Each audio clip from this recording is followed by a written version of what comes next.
우리 앞뒤 좌우에 계신 분하고 인사하겠습니다. 사랑합니다. 축복합니다. 감사합니다. 반갑습니다. 오늘 성찬으로 함께 예배의 자리로 같이 나아가기를 원합니다.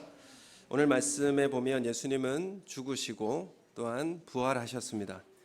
천사들이 내려와서 예수님께서 묻히셨던 그 무덤에 돌을 굴려내어서 이 빈 무덤인 것을 여인들에게 보여주었습니다. 천사들이 왜 돌을 굴렸을까요?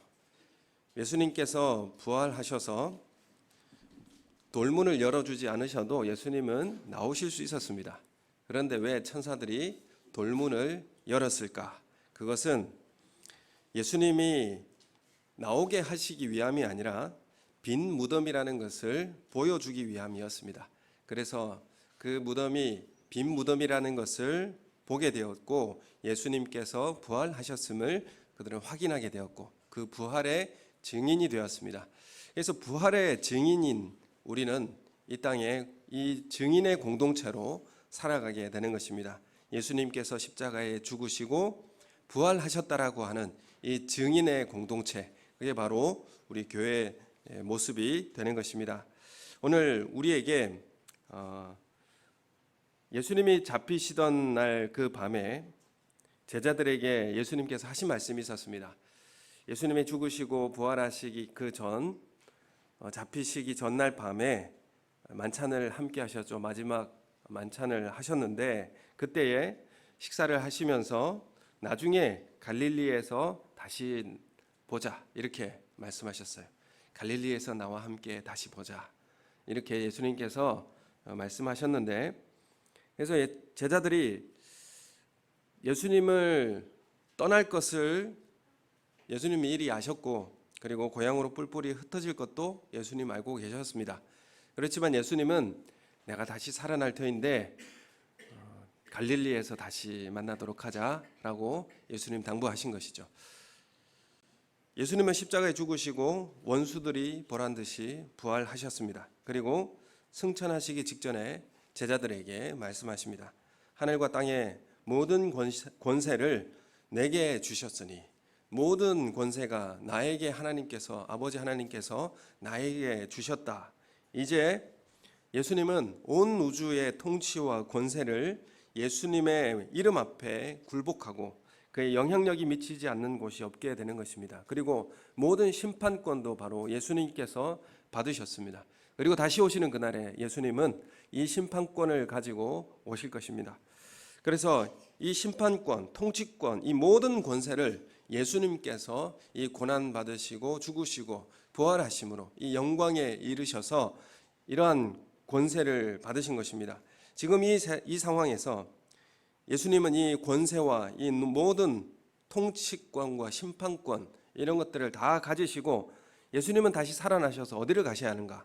이 힘을 가지고 어디를 가셔야 하는가라고 할 때에 예수님을 조롱하고 모욕했던 그리고 때리고 죽임을 허락했던 그 빌라도 그리고 유대의 지도자들 앞에 가서 보란 듯이 자신을 보여주고 보복하는 그런 일을 하는 것이 힘을 과시하는 것이 마땅하리라 그렇게 생각합니다. 그리고 당시 최고의 제국 로마에 가서 이스라엘의 독립에 대해서나 또한 로마를 뒤집어 엎는 그런 일을 하셔야 마땅한 그런 상황이었습니다. 이렇게 해야 역사가들도 예수님의 이름을 주목하고 또한 예수님의 이름을 역사에 기록하고 하게 되지 않겠습니까? 그러나 예수님은 그곳에 가지 않으셨습니다. 예수님은 로마 제국 중심에 가서 그 로마 제국을 뒤엎는다든지 유대의 이스라엘을 독립을 하게 한다든지 또한 자신을 죽인 그리고 모욕했던 그 재판정에 가서 다시 보복한다든지 이런 일을 하지 않으셨습니다. 예수님은 어디로 가셨는가 하면 갈릴리로 가셨습니다. 그리고 가셔서 제자들에게 나타내 보이셨습니다. 그래서 예수님은 하늘과 땅의 모든 권세를 가지시고 어디로 가시느냐 하면 갈릴리로 가신다는 것입니다. 갈릴리라고 하는 땅이 어떤 땅인가? 우리가 갈릴리라고 하면 익숙하지만 갈릴리라고 하는 그곳은 보잘것없는 땅입니다. 소외되고 거기에는 소작농들 못 살고 가난하고 또 압제와 수탈이 심했던 그곳이 바로 갈릴리였습니다. 그래서 힘없는 사람들이 모여 살았던 그곳이 바로 갈릴리 변방이었습니다. 예수님은 자신의 부활을 모든 권능과 능력을 소유하여서 빌라도 법정에 자신을 나타내는 것보다 유대 지도층에 보이는 것으로 자신의 권능을 드러내지 않으셨습니다. 예수님은 이 예수님의 이름, 권능과 능력을 어디에 드러내실까? 여러분, 우리는 예수님의 이 부활의 권능을 우리는 어디에서 드러내고 있습니까? 어떤 모습으로 우리는 드러내고 있습니까? 우리는 예수님의 이 구원의 능력을 가지고 권능을 가지고 우리는 어디로 향하고 있습니까? 우리는 예수님과 함께 이 갈릴리로 소외되고 또 아무도 관심을 가지지 않고 버려진 그곳, 그리고 그 죽어가는 생명들이 있는 그곳으로 나아가는 우리 성도님들이 되시기를 예수님의 이름으로 축원합니다. 예수님의 권능은 어디에서 나타났는가라고 할 때에 사도행전 3장에 보면 성전 미문에 앉아있는 안전뱅이를 예수의 이름으로 걷게 하는 권능으로 나타내셨습니다. 사도행전 2장에는 자기를 사랑하고 자기의 이익을 위해서 이웃을 해치는 그런 악함과 이기적인 자리에서 벗어나서 물건을 통용하고 재산과 소유를 각 사람에게 필요로 나누어 주고 그리고 성전에 모이기를 힘쓰고 함께 먹고 함께 찬양하고 주위의 많은 사람들에게 칭찬받는 것으로 예수님의 부활의 권능은 거기서 드러나게 되었습니다. 에베소서 5장에 보면 예수님의 통치와 그 권세는 어떻게 나타납니까? 시와 찬미와 신령한 노래로 화답하고 마음으로 주께 노래하고 항상 예수 이름으로 하나님께 감사하며 경외함으로 서로 복종하는 것으로 그 예수 그리스도의 권능과 권세는 나타나게 된 것입니다.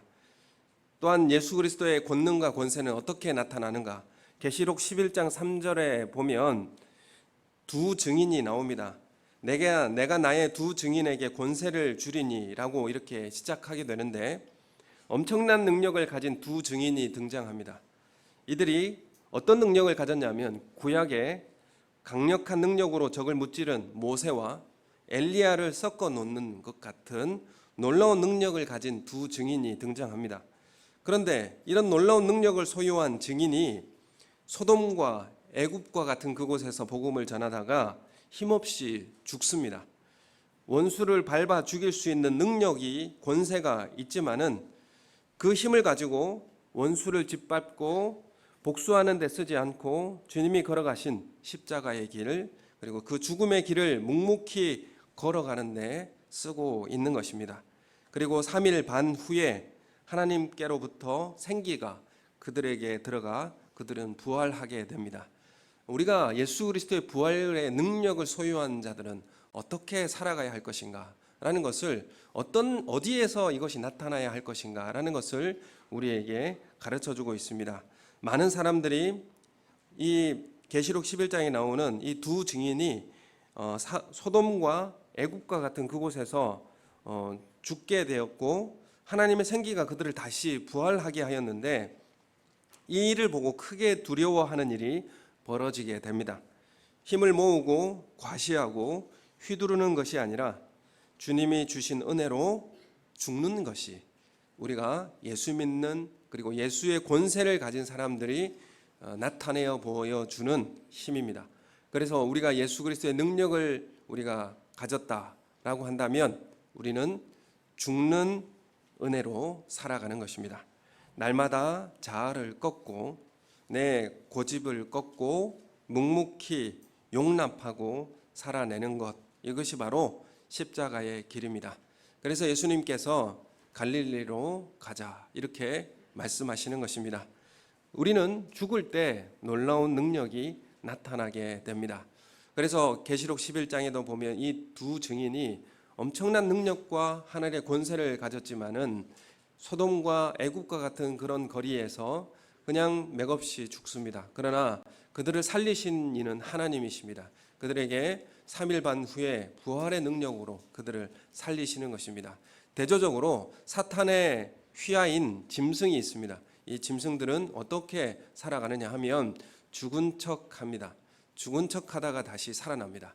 그래서 계시록에 보면 누가 진짜 예수 그리스도의 증인으로 살아가는가? 죽은 채 하는 것은 그것은 그리스도인의 삶이 아닙니다. 사탄이 살아가는 방식입니다.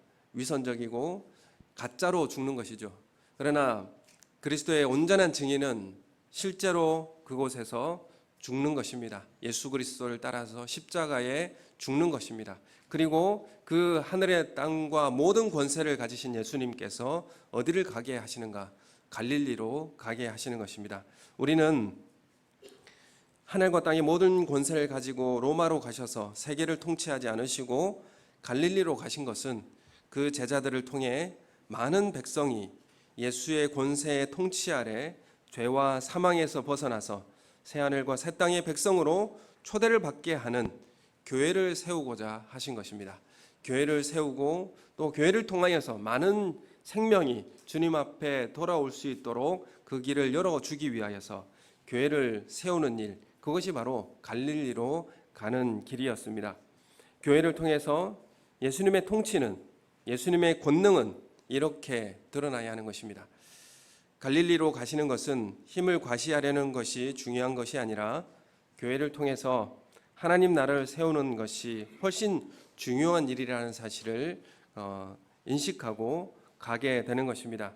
나를 과시하고 사는 것보다 내가 사망의 죄에서 거룩함의 삶에 거하는 것이 우리가 교회된 삶의 모습입니다. 여러분, 우리는 예수 그리스도의 그 부활의 능력을 힘입은 구원받은 백성으로 여러분은 갈릴리로 가고 계십니까?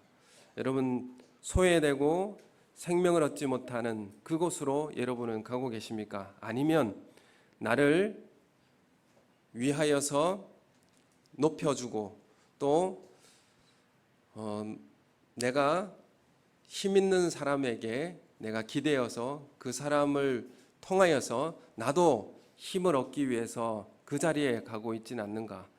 여러분, 우리는 교회 안에서도 소외되고 또한 아무도 함께 하려고 하지 않는 그 사람 아니면 그 자리, 그 위치에 가고 있습니까? 우리는 예수님께서 그 하늘과 땅의 모든 권세를 가지고 갈릴리로 가자 이렇게 말씀하십니다. 우리는 힘을 과시하는 것이 아니라 이 계시록 11장에 나오는 두 증인과 같이 모든 권세를 가졌지만은 그 거리에서 그 생명을 위해서 죽는 것입니다. 죽었을 때에 부활의 능력이 나타나고 생명의 능력이 나타나게 되는 것입니다. 십자가의 길은 화려하고 군림하는 길이 아닙니다. 여러분, 우리 교회가 몇 년 전부터 장로님을 세웠고 또 모든 안수집사와 권사님들을 세웠습니다. 여러분, 우리가 이런 직분자들이 세워지는 것은 십자가의 길을 걸으라고 우리에게 요구하시는 것입니다. 이 십자가의 길, 우리가 가야 하는 길은 화려하고 군림하는 길이 아닙니다. 내가 원하고 내가 추구하는 하나님이 아니라 하나님 자체가 내 상급되어지는 삶을 살아야 합니다. 그리고 주님이 가신 그곳 갈릴리로 가셔야 합니다. 여러분, 거기에 가야 예수님을 만날 수 있습니다. 여러분, 그 자리에 가셔야 예수님을 만날 수 있는 것입니다. 낮고 그리고 아무도 알아주지 않는 그곳에서 내가 교회를 위하여서 기도하고 그 형제를 위해서 기도하는 그 자리에서 예수님을 만날 수 있습니다. 화려하고 많은 사람들에게 칭찬받고 그리고 많은 사람들에게 존경받는 그 자리에서는 예수님을 만날 수 없습니다. 우리는 낮은 자리에 처하고 예수님 우리를 위하여서 낮은 곳에 임하셔서 살을 주시고 피를 주셔서 우리에게 먹이시고 우리의 생명 주신 그 주님의 십자가의 정신이 우리 가운데 다시 회복해 되어지기를 소원합니다. 잘못된 예배라는 것은 무엇일까요? 그것은 내 입맛에 맞는 하나님을 찾을 때 일어나게 되는 일입니다. 왜곡된 신앙은 왜 일어나게 될까요? 그것은 내 취향에 맞는 교회를 찾을 때 일어나게 되는 일입니다. 우리가 주님을 바로 알고 하나님의 말씀이 어디를 향하고 있고 주님이 가시는 그 길이 어디인지를 우리가 묵묵히 묵상하며 우리도 주님과 함께 갈릴리로 나아갈 수 있는 은혜가 우리 가운데 있길 예수님의 이름으로 축원합니다.